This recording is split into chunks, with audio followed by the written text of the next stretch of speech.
Now the Three Martini Lunch with Greg Corombos and Jim Geraghty. And welcome, everyone, to the Thursday edition of the Three Martini Lunch. Along with Jim Geraghty of National Review, I'm Greg Corombos of Radio America. Good, sort of, bad, and crazy martinis for conservatives today, as usual. And Jim, we talked about this a lot last month, but so much has happened in the intervening 6 weeks or so that there hasn't been much attention lately on the president's announcement in mid-December that he intends to pursue normal diplomatic relations with Cuba. So he decided that we're going to reopen embassies. He wants Congress to lift travel and trade embargoes, but that's not good enough for the Cubans. This is from the Associated Press.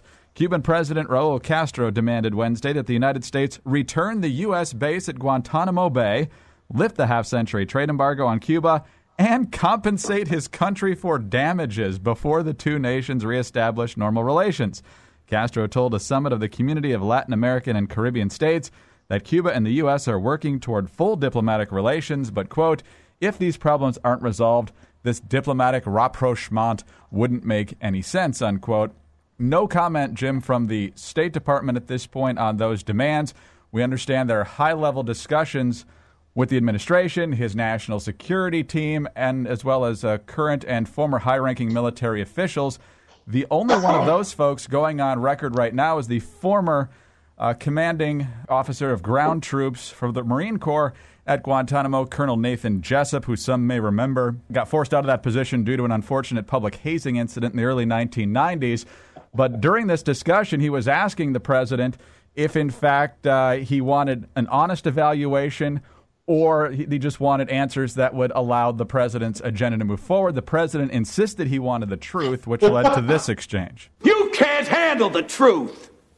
Son, we live in a world that has walls, and those walls have to be guarded by men with guns. Who's gonna do it? You? You don't want the truth because deep down in places you don't talk about at parties, you want me on that wall. You need me on that wall. Folks, if you haven't figured it out yet, that's from A Few Good Men. But, Jim, this is... Greg, bravo. Brilliant. Here's a couple other truths that this president can't handle.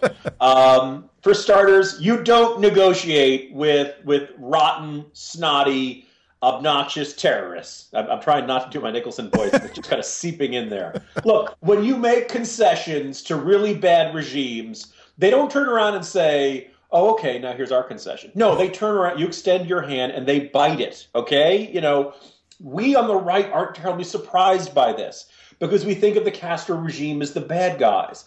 The Obama administration is utterly convinced these guys are reasonable and that somehow we can just talk it out and all sing kumbaya. What's kind of striking about this is, look, we everybody in the world can see what's happening here, all right? Obama really, really, really, really wants to have this big diplomatic happy ending aspect to the U.S.-Cuba relations as part of his legacy. So he really desperately needs this. And Castro doesn't, neither Fidel nor Raul.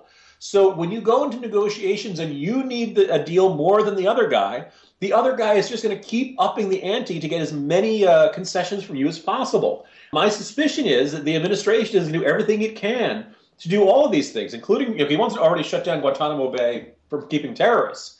I think Obama would be perfectly happy to give the military base back to the Cubans. I think he'd be perfectly happy to obviously end the trade deal. And I think if he could get away with it, he'd be very happy to make financial concessions. Now, the good news is we have a Republican Congress that can fight him on this. And I can't help but get the feeling that anybody in America is really going to look at this and say, yeah, we haven't made enough concessions to these guys. We've really wronged the brutal dictator Raul Castro and his brother, and we need to give up more. So watching the Cuba deal blow up in the administration's face is a good martini for today, and that's a truth I can handle. Very good, very good. All right.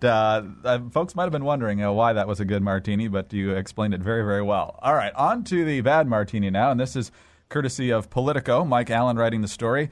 Hillary Clinton, expecting no major challenge for the Democratic nomination, is strongly considering delaying the formal launch of her presidential campaign until July, 3 months later than originally planned, according to top Democrats. The delay from the original April target will give her more time to develop her message, policy, and organization without the chaos and spotlight of a public campaign.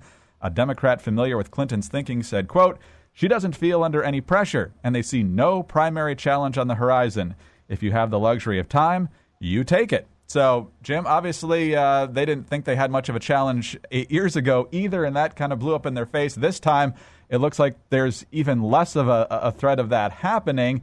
Meanwhile, on the Republican side, there's probably going to be as many as a dozen candidates in this race sniping at each other while Hillary Clinton's on vacation till midsummer. Yeah, I mean, you might see this as a delayed good martini, in the sense that at some point Hillary Clinton has to enter the race, and when she does, her numbers will go down, right? I mean, a bit like we saw with this Obama's numbers going up in December when he went on vacation.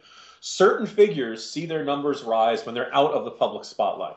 Being the Secretary of State is better for your numbers than being a partisan presidential candidate. Hillary Clinton knows this, and so she's going to push this off.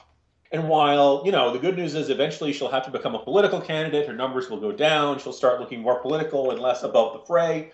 If she really does delay this to late spring, early summer, then it pretty much guarantees the next 6 months are going to be, Republicans fighting with each other as the dominant political story. And while that can definitely be, as strong supporters of primaries and believing we got to have these fights, we got to hash this out, I do think it starts very early on the Republican side. It starts, already spending the money. It's very hard to believe that everybody's going to be touchy-feely and warm and fuzzy towards each other between now and June, particularly, let's say, like, Rand Paul and Marco Rubio, some of these guys who have already had very strong disagreements. So my suspicion is this basically turns into Republicans starting their primary about 6 months before the Democrats do. And there are a bunch of negative consequences to that. Not fatal. Kind of depends on everybody being on good behavior for the next couple of months, but I'm not optimistic about that. So I kind of have a feeling that the first half of this year is going to be dominated by stories of Republicans beating each other in over the head, while Hillary Clinton keeps doing her extremely lucrative paid speeches and puts off the nastiness of politics for another couple months. On to the crazy martini now, and we talked about this a number of times last year, and that's the ethics case against former Virginia Governor Bob McDonnell and his estranged wife, Maureen. They were convicted late last year. You might have missed it given all the other news earlier in the week, but a federal court on appeal has essentially allowed the former governor to stay out of prison while his case is on appeal, and that's likely to be quite a while. And so this is from columnist Robert McCartney in the Washington Post. Virginians rightly disgusted by the sleazy behavior of ex-Governor Bob McDonnell need to brace for the possibility that he and his wife could eventually be fully cleared on appeal, even though they were convicted of a total of 19 corruption felonies. He then quotes a couple of attorneys from the area who deal with white-collar crime. One says, "This is an area of criminal defense law where it seems there's a pattern of the Supreme Court repeatedly telling lower courts, 'You got it wrong.' Another one says, 'There's a very good chance that the defense is going to win a reversal. This area of the law has been litigated over and over again and consistently gets reversed at the Supreme Court level when the government takes a very aggressive theory, as I believe it did here." So, Jim, you even had some folks upon conviction saying it was super sleazy, not sure what favors the office did, but when you're giving up the mansion for supplement demonstrations and taking Rolexes and letting them pay for your daughter's catering at the wedding, something's wrong here, and it looks like they're going to get away with it, or at least there's a decent chance they will. It's very, very lucky for Governor McDonnell that his case is before Judge Emily Latella, who will probably look at the entire conviction and say, never mind. What makes it crazy is that this has been one of the big stories of the last year, one of the most spectacular downfalls in American politics, deeply disappointing and infuriating / enraging for those of us who are fans of Bob McDonnell. And his behavior, indisputably sleazy, just embarrassing all around. He was convicted on a bunch of these charges. This was not, an iffy, circumstance. Whether the Virginia law is clear enough, if what the behavior that he and his wife and his family engaged in isn't covered by the law's restrictions on giving gifts to lawmakers, you wonder what the law is for. And I just think that the idea of sudden dramatic reversals tend to undermine people's faith in the judgment of the system. If a ref in a football game is constantly having his calls overturned by the replay booth, people start to lose faith in that ref. Undoubtedly, Governor McDonnell deserves his day in court, and he's had his day in court, and he's gotten, a pretty tough judgment against him.